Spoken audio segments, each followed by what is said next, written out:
Broadcasting from the Hip Hop Weekly studios, I'd like to welcome you to another episode of Civic Cypher, where our mission is to foster allyship, empathy, and understanding. I am your host, Ramses Ja, and I want to send a big shout out to my man Q Ward, who is globetrotting once again. He is somewhere down in Colombia doing the Lord's work. I'm not sure if that's literally or not, but it sounded good. So shout out to Q Ward, who will be back with us next week. In the meantime, we are going to have a very important and I believe timely conversation / update with a good friend of ours and a good friend of the show. Today's guest goes by the name of Ami Horowitz. And for those that may not remember the many times Ami has sat with us, he is a fellow journalist. And he is a Jewish man. And in his story, he's been able to go underground with Hamas and research and report on the ongoing conflict in the region. And even prior to the Israel-Hamas war, he's a globally renowned journalist, and his videos on YouTube and elsewhere have garnered over 500 million views. And these videos are very important. And he is a well-renowned conservative, I will say that now, conservative journalist. And while we don't see eye to eye on too much, I do reckon him a brother. And I'm honored that you would come back on the show and continue to have this conversation with me. So welcome back to the show. It's my pleasure, and that was quite an introduction, man. I should bring you around everywhere I go. Well, listen, I appreciate you saying that, and I hope that today's conversation won't be too challenging for either of us, because I know that I'm not the best person to speak about it. No, challenging is good. Challenging is good. We want to always challenge our assumptions. Right. We want to check ourselves, man. Right. That's a healthy way of looking at the world. Okay, well then I tell you what, we will get into the challenging conversation right after our first order of business, which of course, as always, is Ebony Excellence. And today's Ebony Excellence is sponsored by Major Threads. For innovative, fashionable sportswear, check majorthreads.com. And today's Ebony Excellence comes from the Black Information Network. Several Black stars showed up at the 96th Academy Awards Sunday night, which was March 10th, in hopes of taking one of the most prestigious honors in entertainment. Late night talk show host Jimmy Kimmel hosted the high-profile ceremony for the fourth time at the Dolby Theater in Los Angeles, with many actors, movie makers, and celebrities in attendance. Danielle Brooks, Divine Joy Randolph, Sterling K. Brown, Holman Domingo, and Jeffrey Wright were nominated for their phenomenal acting roles, with Divine Joy Randolph, Cord Jefferson, and Chris Bowers taking home big wins. This year's presenters included previous Oscar winners and prominent actors such as Zendaya, Dwayne "The Rock" Johnson, and Mahershala Ali, as well as Lupita Nyong'o. Grammy winner Jon Batiste delivered a heartwarming performance during the award ceremony as well. And I know this is not really an entertainment show.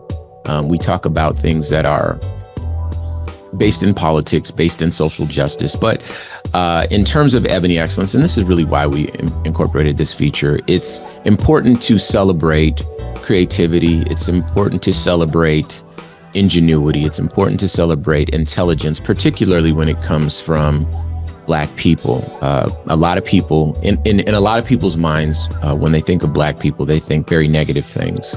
And so, again, we delineate this time in the show to celebrate what we've deemed Ebony Excellence, and, forgive the fact that this is primarily entertainment based, but the Academy Awards and the winners certainly do reflect prosperous energy and certainly noteworthy accomplishments. And so I want to make sure we shout them out. Now, on to business. If I may say, you, my friend, are Ebony Excellence. Hey, I'll take it, man. Thank you, brother. I appreciate that. So what we're going to do is have a conversation about, again, the ongoing conflict between Israel and Palestine. And there has been a lot that has been said by everyone pretty much who has an opinion on this, who's connected to this, and people who are on the peripheral as well. And you are one such individual who I wouldn't call you on the peripheral at all. You've actually been on the ground there. And so for the second part of the show, I definitely want to talk to you about what it's been like on the ground. But for now, I'd like to get your thoughts on a couple of things that have transpired since the last time we spoke. So let's start here. Give me some insight into how maybe you're feeling, or maybe how folks are feeling just in general. And I'm talking about people that feel the way that you feel, and feel free to define that for our audience. But last time we spoke, it was very much, that the Israel has a right to defend itself. They have to go after Hamas at all by all means necessary. The human shields, the major talking points that we hear from the pro-Israel stance. And it's very much, the casualties are unfortunate, but that's just kind of the cost of doing business. That's kind of the ugliness of war.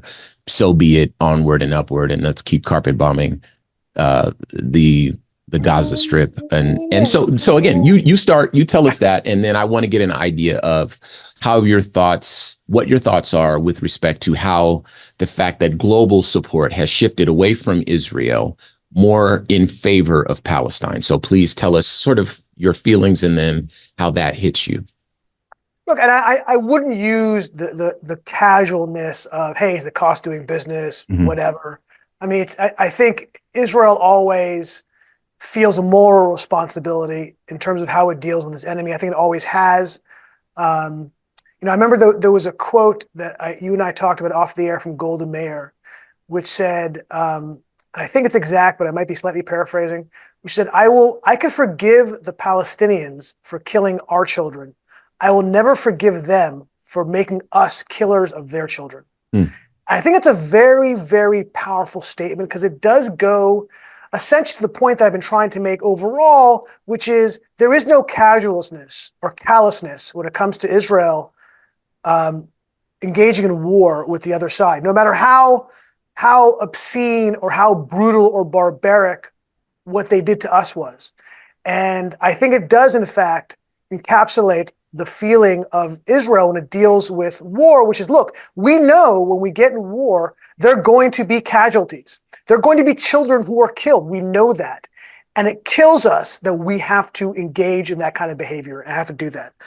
But ultimately, the difference comes down to something very simple. And look, the problem, Ramses, is that it's very hard to denude emotion from this argument, right? It's an emotional argument, and sometimes that's difficult to discuss because the emotion, I think, actually gets in the way of the real argument, which is the data. What is actually happening on the ground?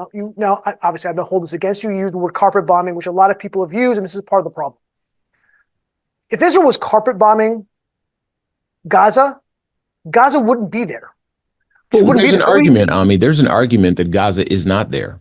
Effectually, Gaza doesn't exist anymore. There's nowhere for the people to live. There's nowhere for the people. 100% of the population has been displaced. The people are hungry. The people don't have homes that they can go back to. So effectually, Gaza has been decimated. There is no Gaza. So that isn't actually true, and that there are many. I mean, in fact, I think the majority of buildings are still standing.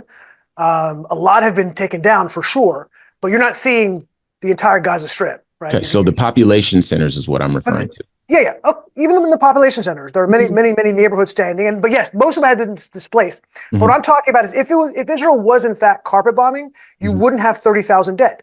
You'd have 3 million dead.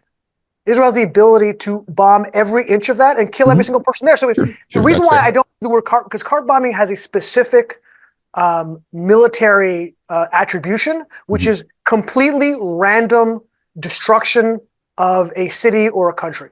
Okay. If it was completely random, again, it wouldn't be 30,000. It'd be 300,000, 3 million dead. So I don't like the word that you use the word carpet bombing, but certainly it has been bombed massively. There's no debate about that. Okay, so let's keep that in mind. So what we have now is, the thing is, one of the things I've never been able to fully get to the bottom of is the why. Okay. Now, the why in terms of the Hamas attacks, I've learned since then that this has been very much an ongoing war. And what I originally thought of was just kind of hatred. There is some mental framework that exists within the Hamas group, which is based beyond simply just hatred. There's a degree of retaliation. There's a degree of defense. There's all these things that they feel is appropriate given what they've been through, right? So when we look at Israel and Israel's response to the Hamas attacks on October 7th, the why comes into question, because either they are going to get the Hamas terrorists or they are going to do something more significant, something greater, right? And what we see as the result of them, quote, seeking out the Hamas terrorists, well, the result of that is something far greater, right? As you mentioned, significant destruction. Okay, now this is something that I have seen. I've seen the data on this, and I'm sure you have too. And I fear that we are subscribing to, potentially at some point in this conversation, we might find ourselves having subscribed to two different sets of data. But I want to be very fair when I say that the data that I look at, because again, I don't have a vested interest in the outcome directly here. These are not necessarily speaking my people on either side. I reckon both sides brothers to me, right? So the best that I can do is try my best to use data that is either not biased or not listed as uncredible. Okay, so that what I mean is I'm looking at data from sources that are journalistically credible and do not have a significant bias one way or the other. Okay, there are some that are left biased, some that are right biased. With that in mind, where I am is when I see that Israel has done so much damage, the why, and this might have been a conspiracy theory, but increasingly it starts to feel like maybe that's true. Okay, so again, you mentioned that carpet bombing would have destroyed hundreds of thousands or potentially millions of people, right? And Israel has the capability of doing that. But if in fact Israel does want the land, it certainly looks like they're moving the population of the Gaza Strip south toward the Egyptian border. And because of that, and because of the fact that they are not, I mean, they're still on the edge of sort of a crisis, a PR crisis, certainly, and that's kind of what the question was about. I would imagine that had they bombed 100,000 or 300,000 or whatever number it is that's there, then obviously there would be a much more significant pushback that would overwhelm Israel's relationships, perhaps their military, et cetera, because there would be a much more significant response to this. So in other words, keeping those numbers relatively low compared to what they could do allows them to get the land. Now, again, I can't say that that's the why, but it's starting to look that way. So my question now is, and if you ask for my sources, I have them right here, but for the sake of time, I'm going to get through them pretty quickly. There was a UN vote in December, which highlighted the shift away from support of Israel to the support of Palestine. 153 countries in the body's General Assembly, the overwhelming majority voted in favor of an immediate ceasefire, humanitarian ceasefire. And that's an uptick from October, of course. Since then, Biden has stated that, Israel is starting to lose support in the war due to indiscriminate bombing that takes place. According to Time magazine, there's a net favorability. The percentage of people viewing Israel positively after subtracting the percentage viewing it negatively dropped globally by an average of 18.5%. So this shift away from let's support Israel more toward let's support Palestine. I want to get an idea of how that hits. Do we still feel like Israel is doing the right thing and everyone around the world is wrong, misinformed, anti-Semitic, whatever the case is? And this is where we need some insight from a person who is so not only intelligent, but involved as you. So you dropped a lot of stuff there. Yeah, sorry about that, but that's all right. We're going to unpack some of that. Mm-hmm. So first of all, let's talk about the motivation. The motivation why? You talked about, the land part. Mm-hmm. So it isn't true, and we know it isn't true because Israel willingly left. Israel has zero intention for the Gaza Strip to be part of Israel. Zero. How do I know that? Israel left voluntarily. Israel didn't have to leave the Gaza Strip. It did. It said, we're going to give that to you. You can run it as you see fit. We're going to have zero involvement. There's not been a single Israeli soldier in Gaza for almost 2 decades. So if Israel has zero involvement there, then Israel does not control their borders. It does not control their ports. It does not control the the water supply, it does not control the electricity, the internet. That's kind of tough. No, that's not true. Okay, so help me out. Those two things don't correlate. Okay, go ahead. Help me out. So first of all, Israel does not control their borders. It controls a border. It controls the border that it borders Israel. Israel has, again, zero control over its border in the south. Zero. No involvement. Not an Israeli soldier, not a policy decision, nothing. The southern border has no connection to Israel whatsoever. It only controls the northern border, borders Israel, obviously. So no, that's not true that Israel controls its borders. Israel does control a lot of the infrastructure, some of it, not all of it, some of it, because that's where it controls it because the electricity comes from Israel. The water, some of it comes from Israel. So obviously it controls it.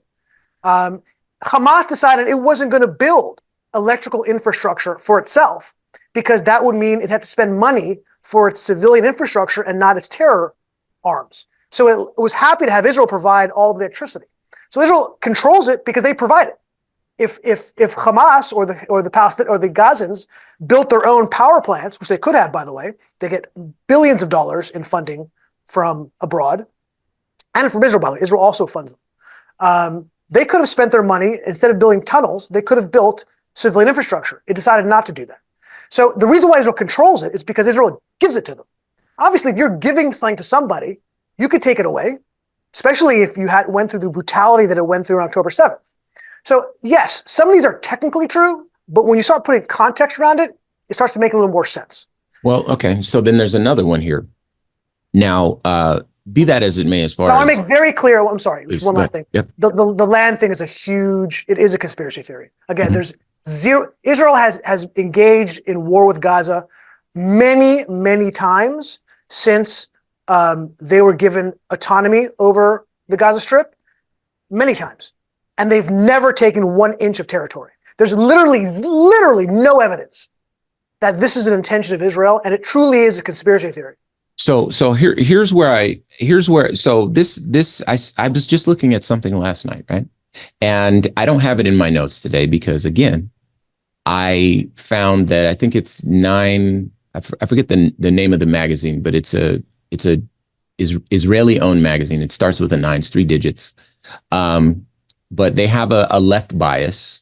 And then the source material that the magazine was quoting had warnings that it sometimes uses questionable information. So I didn't include it in my notes today, but I saw the video, right? And the video purported to have a Palestinian man's house being taken over, which certainly reflects the reality that a lot of people on the Palestinian side of things, certainly in the West Bank,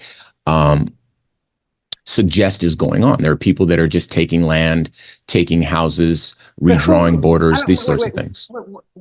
What? Yeah, what? this is very true. Okay, so real quick, Ami, I've had people on this show. I don't understand who's taking over a house. You're taking like Israelis are coming across the border and taking people's homes? Mm-hmm. Mm-hmm. Absolutely. I saw the video for it last night. Now it's not in my notes because I didn't. Go ahead. You can't believe that. That's not a thing. There's zero Israeli civilians crossing the border into Gaza. Zero. Ramses, I'm not sure I said it. Zero. This is all bull. None of this is happening. By the way, can I say that? Sorry. It's okay. It's the radio. I'm sorry. I told you emotion. I don't know how else to. This is not reality. And you know me. I'm not into hyperbole, right? Okay. It's just not a thing. So here's where we have to leave this because there's a lot more we need to cover.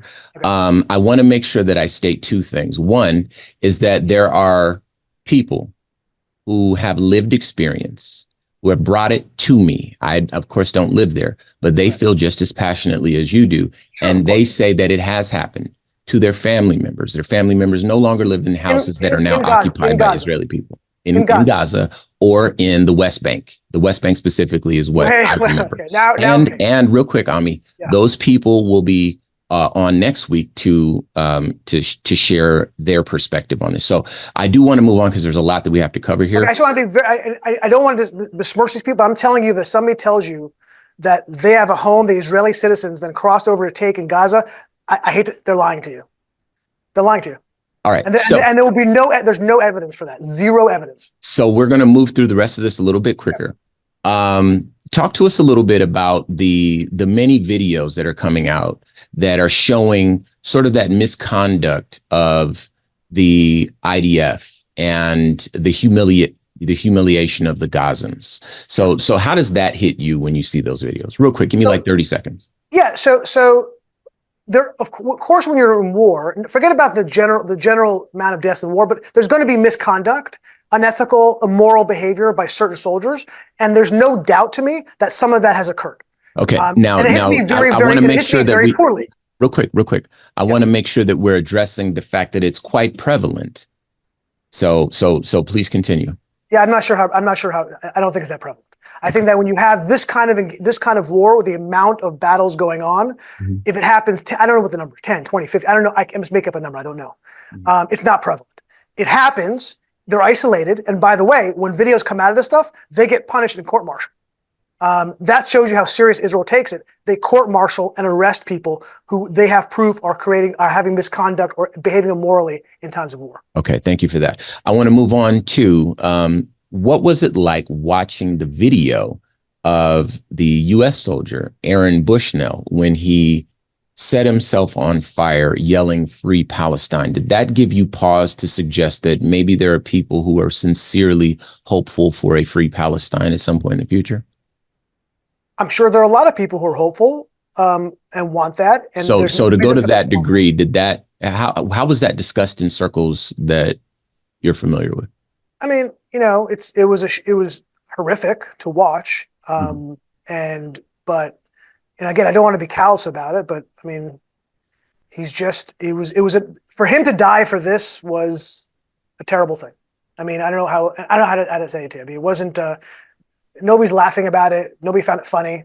Everybody found it terrible. But unfortunately he died for a misplaced cause. Okay. And by misplaced cause. Okay, let me take that back. Not to saying he believes that having a free Palestine is a misplaced cause. I'm not saying that. I'm sure he believes that and he wants that, and I understand that. But again, I want to point out that Gaza has been free for almost 20 years.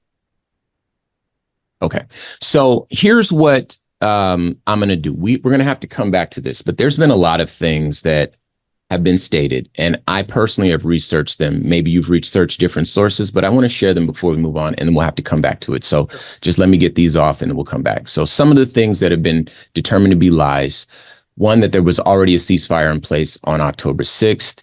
And as it turns out, there's examples of Israeli soldiers violating that ceasefire prior to October 6th. Another one is that the priority of freeing the hostages. I'm not even going to get through all these, but we need to talk about how the IDF has accidentally killed hostages, the beheading of babies, etc. We'll come back to it, but I'd love to get your thoughts.